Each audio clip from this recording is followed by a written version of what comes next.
এরপর লুকিয়ে লুকিয়ে কারাগারে প্রবেশ করে। এই শোনো, এদিকে এসো। কে কে আপনি?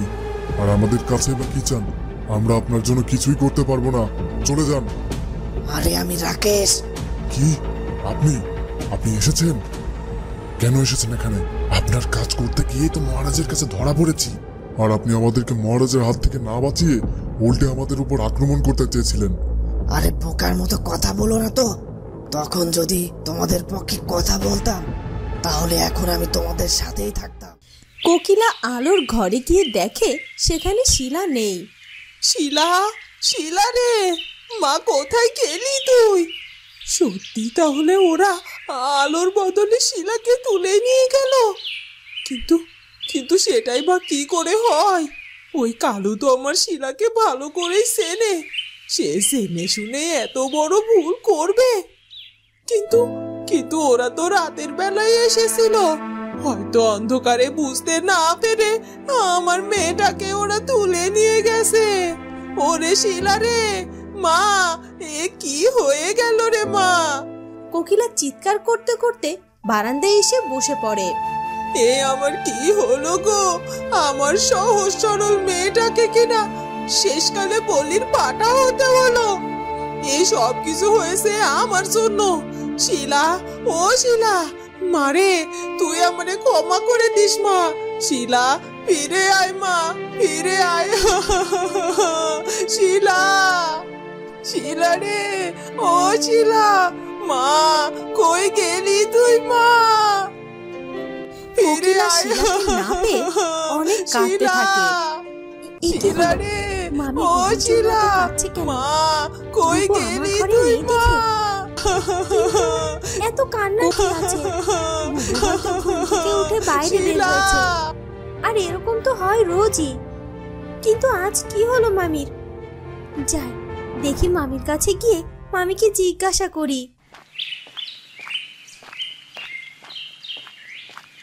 মামি, মামি, ও মামি, তুমি এভাবে কাঁদছো কেন? কাঁদবো না? এই সব কিছু হয়েছে তোর জন্য। তুই যত নষ্টের গোড়া। আমি আমি আবার কি করলাম? সাবধান, মহারাজ রাজসভায় প্রবেশ করছেন, সাবধান। রাজা গিয়ে তার রাজসিংহাসনে বসে। যাও প্রহরী, ওই কয়েদিদেরকে নিয়ে এসো। আজ রাজসভায় ওদের বিচার হবে। লাগলে ওদের উপর বেত্রাঘাত করতে হবে, যাতে করে সব সত্যিটা জানা যায় যে কেন ওরা আমার পুত্রের উপর আক্রমণ করেছিল। আজ্ঞে মহারাজ।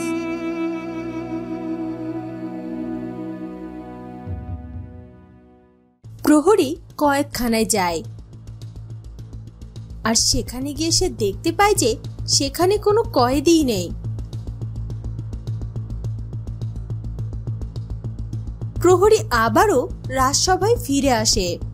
মহারাজ, মহারাজ, মহারাজ, কয়েদখানার সেল খোলা আর সব কয়েদিরা পালিয়েছে।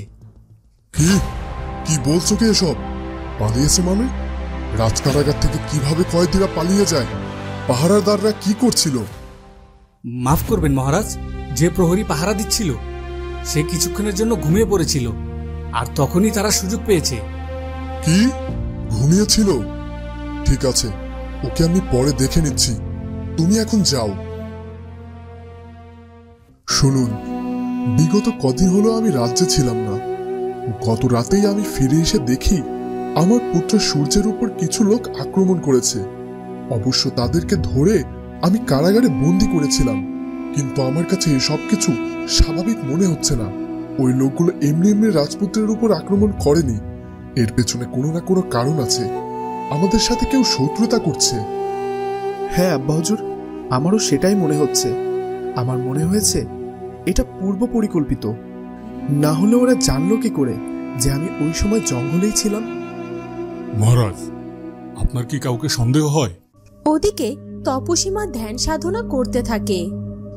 গুরুজি, গুরুজি, হাজির হন গুরুজি। আমি আপনার জন্য এতটা সময় ধরে ধ্যান সাধনা করেই যাচ্ছি, তাও আপনি কেন আমার সামনে হাজির হচ্ছেন না? আমি যে অনেক বিপদে পড়ে আপনাকে স্মরণ করেছি। এখন আপনি যদি আমার সাথে দেখা না করেন তাহলে যে আমার সব সাধনা বৃথা হয়ে যাবে। দেখা দিন গুরুজি। তপসীর এত আরাধনার পরও তার গুরুজি তার সাথে দেখা করে না। না, কিছুতেই না। গুরুজিকে আমার সামনে উপস্থিত হতেই হবে। তিনি যদি আমার সাথে দেখা না করেন তাহলে আমি ওই আলোর বিষয়ে কিচ্ছু জানতে পারবো না। আমাকে আবারও ধ্যান সাধনা করতে হবে। এ কথা বলে তপসী আবারও ধ্যান সাধনা শুরু করে।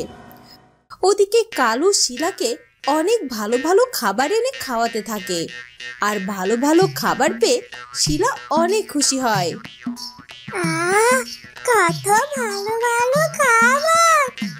ইস, দেখে কেমন লোভ হচ্ছে। কতদিন এত ভালো খাবার খাইনি, আর এত খাবার কখনো একসাথে দেখিওনি।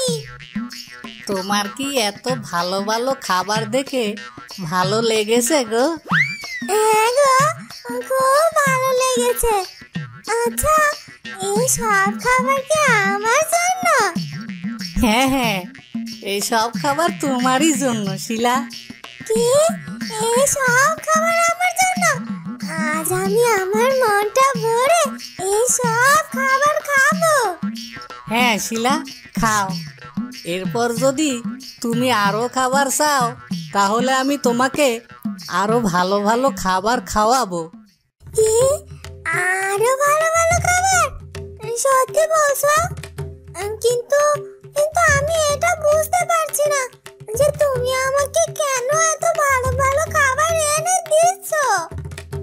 শিলা, আসলে তুমি না অনেক সুন্দর। তোমাকে আমার খুব মনে ধরেছে।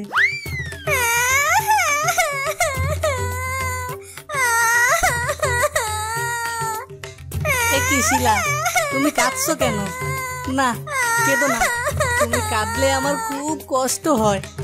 কাঁদছে কি আর সাধে বলো? আমি এত সুন্দর হওয়া সত্ত্বেও রাজকুমার আমাকে পছন্দ করেনি, এমনকি আমার দিকে একবারও তাকায়নি। শিলা, বাদ দাও তো তোমার রাজকুমারের কথা। এখন রাজকুমারের কথা ছেড়ে দিয়ে তুমি শুধু আমার কথাই ভাবো, কেমন? আর তাছাড়া আমি বা রাজকুমারের থেকে কম কি বলো? হ্যাঁ, তা ঠিক আছে, কিন্তু আপনার গায়ের রংটা না বেশ ময়লা। হ্যাঁ, ময়লা। তবে আমি তো পুরুষ মানুষ। ওই যে কথায় বলে না, সোনার আংটি বাঁকাও ভালো। শিলা, আমি তোমাকে বড্ড ভালোবাসি গো। আর তুমি যদি আমাকে বিয়ে করো তাহলে আমি তোমাকে আরো অনেক ভালো ভালো খাবার দেব। কি,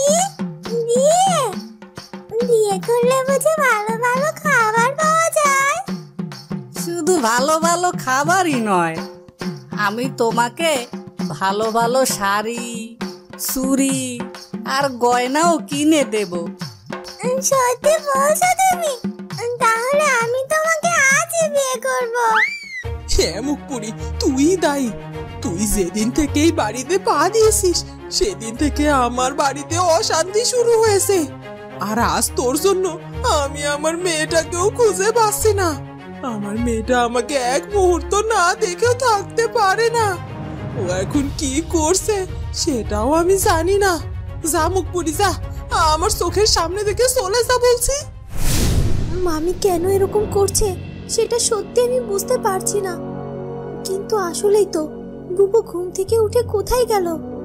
সকাল হলে তো তার ক্ষুধা পেয়ে যায়, আর আজ একবারও তো খাবার চাইলো না। যাই দেখি তো বুবু পুকুর পাড়ের ওদিকে গেছে কিনা। এই বলে আলো পুকুর পাড়ের দিকে রওনা দেয়।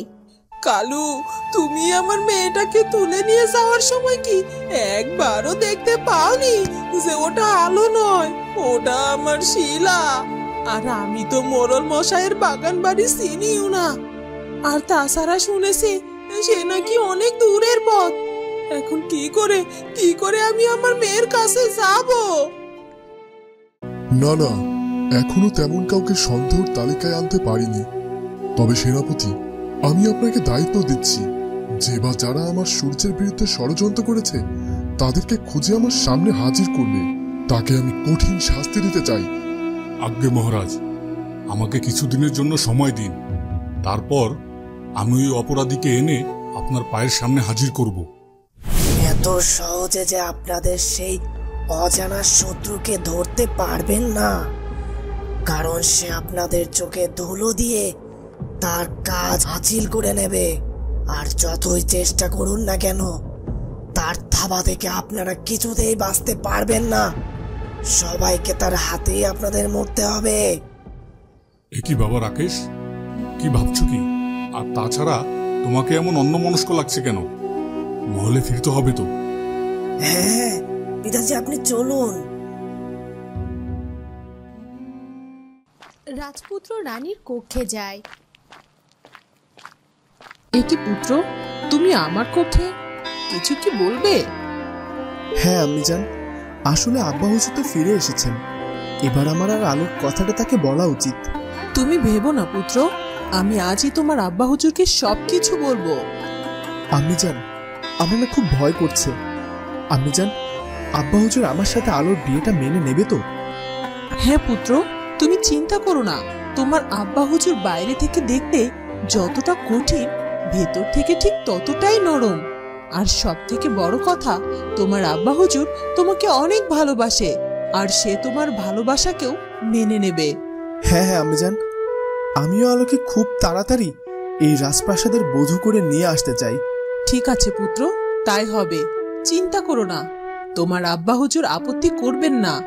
ঠিক আছে আম্মিজান, তাহলে আমি আমার কক্ষে গেলাম। আপনি আগে আব্বা হুজুরের সাথে কথা বলুন। এই বলে রাজপুত্র বেরিয়ে যায়।